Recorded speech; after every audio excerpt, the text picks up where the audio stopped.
ওয়ালাইকুম আসসালাম। এ ভাই আনমে কমবে,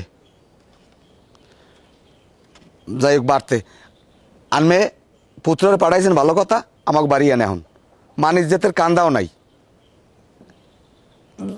হ্যাঁ হ্যাঁ উন্মনে পরে আনমে এই মুহূর্তে দয়া করি আল্লাহ রাস্তে আমাকে বাড়তেন। হ্যাঁ এখন এখন আচ্ছা রাখলাম।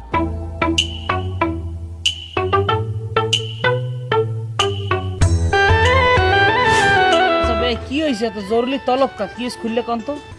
কি খুললে কমো বেআই, পুত্রায় আইসে বেড়াইবে তা বেড়া পাবি কে?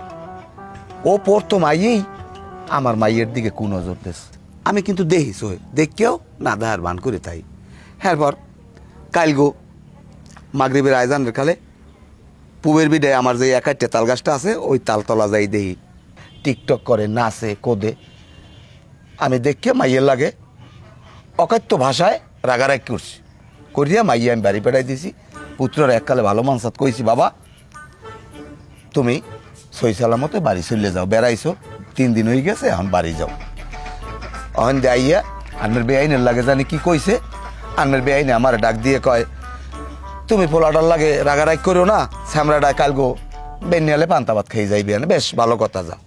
হেই এরপর হনেন রাইতের কথা, রাইত প্রায় 12:30 1টা বাজে মনে হয়। হয় ওইরকমই 1:45। যাই হোক আমার সোহে ঘুম কিন্তু আমার কান হজাক। দেখি কি ওই পাটাতনের উপরে খর খর খর খর খর খর করে, তাই আমি মনে করছি বিলই আটে, বিলই টিলই আছে, উন্দুর টুন্দুর আছে, বিলই আটতেই পারে। এর ভিতরে আসুক্য কতক্ষণ পরে ঠাস করে উঠছে। আমি সাইরে এক পায়ে লাভ দিয়ে উঠিয়া দিশে বিষে না পাইয়া আমি দোতলায় উঠিয়া একটা পুরান পুষ্ট খাতা আনলে হেই দিয়ে আমি সাইপে ধরছি। সাইপে ধরিয়া এর মধ্যে চাইয়ে দেখি পুত্রায়। এরপর কি কমবে আই আমার মাইয়েটা ঘুমায় দোতলায়, তাই ও ওখানে ওরছে কা এইটা আনবে আমারে একটু কন, আমার আর মুখ দিয়ে কইতে মনে কয় না। আসলে বিষয়টা এমনি তো এরকমই হওয়ার না কথা না। এখন এবার তুই এই করছো আব্বা ওইসে কি মই ওই ছোট হচ্ছে ঘুমাই, তাই আর বাইরে হেরা ঘুমাই বাড়িন দেয় তালই মা ওই ঘুমাই হইলে ওই এই পাশে খাড়ালে, আর বেআইনে ঘুমাই হইলে ওই দোতলায়। তা আমি তো হ্যাঁ জানিও না কেটা জানছি বেনি হলে আমি এই ঘুমে দিয়েছি। তা আমার ফের সাপের ব্যাগ আইছে, ব্যাগ হওয়ার পরে আমি ওই ঘুমের মাতালি উঠছে কি দেখি হচ্ছি করতেই না।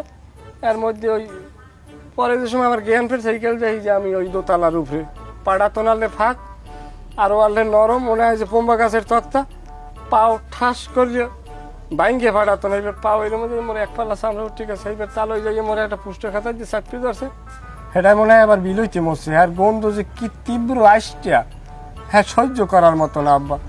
তা তুই উপরে উঠছিলি কে? আমি ওর সালাম প্রেসার করছি। এখন সিদ্ধ হরিয়ে দেখেন আনমের পোলায় ঘুমের পাতালি হে প্রসাব করতে ওঠে দোতলায়। ও তো ঘুমের পাতালি আটলান্টিক মহাসাগর পাড়ি দিয়ে ওপার যাইতে পারবে। হ্যাঁ আমি পারবো। এবারে চুপ থাকি চুপ থাক, কথা কইস না। আচ্ছা জামাই, তা আপনি কি করছেন? আপনি আর কিছু দেখেন না, আমি বুঝি না কিছু। বাবা আমি কি কমো কন, আব্বার মুখ দিয়ে তো সফল আছেন, এরপর লজ্জায় আর আমি কিছু কইতে পারি? বেই এখন এই যা হইছে এত নিজে গমর দে, আমার ফোলা আপনার ফোলা কি আলাদা? মানুষে শোনার আগে আমি আবু সালের বাড়ি লই যাই আর আপনার বাড়ি জীবনও ভাড়ামো না বে এই কথাটা আমি মান্য নেব না। এখন এগুলা 2-4 কান হয়ে গেছে রাইতি। আমি চাই মাইয়াও যখন মত আছে আর ও যখন আমার মাইয়ের পিছনে লাগছে নিতেই চায়, আপনি যে হরেন সরা পড়াই দেন। তাহলে ওই আমি আপনার লগে আছি, আমি আপনার যত আমি এক কথা কই না তুমি। আচ্ছা থাকতে হলে তারপরে একটা কথা কবি না। তুই কি সিদ্ধান্ত নিয়ে আইছো যে তুই এইবার বিয়ে করবি? আব্বা এই জায়গায় ওই আব্বাই যা কইছে এই কি মানে আমার মধ্যে আব্বা কেন ওই তাহলে যা কইছে এই যে আর কি আর চাইতে তুই কি আমার আগেই সিদ্ধান্ত নেছো যে তুই এইবার জামাই হবি? তাহলে তোমাকে আত্মীয় স্বজন হ্যাঁ হ্যাঁ একটা দাবি পূরণ করা। এ ভাই আমি ফোন দিছি, কেন জানি ফোন দিছি। দাঁড়া ফোন আইছে একটু। সালাম কে?